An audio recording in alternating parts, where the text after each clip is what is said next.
Ko sa inyo niluto kong ampalaya kanina. Bago ako magluto, hinuhugasan ko muna yung ampalaya. Hindi ko na ginagawa dati yung gagayati mo.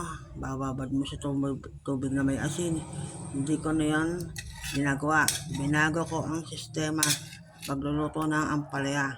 Hugasan mo muna ang ampalaya bago mo gayatin.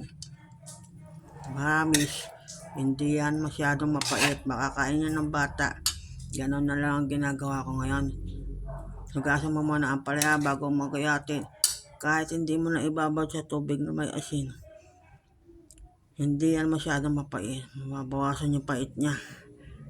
Tapos ganon lang ginagawa ko. Tapos sumama ng tokwa. Tsaka nilagang itlog. Kung gusto niya ng mga bata.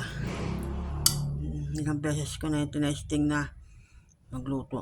Hugasan mo muna ang ampalaya bago mo gayatin. Ganon yon. Kasi pag gagayatin mo siya, ihulog mo sa tubig na may asin, yung pait niya sumasama sa tubig, kaya lalong pumapait ang ampalaya. Ilang beses ko na yung tinesting, hinuhugasan ko muna yung ampalaya bago ko gayatin. Promise, sarap ng luto mo, babu.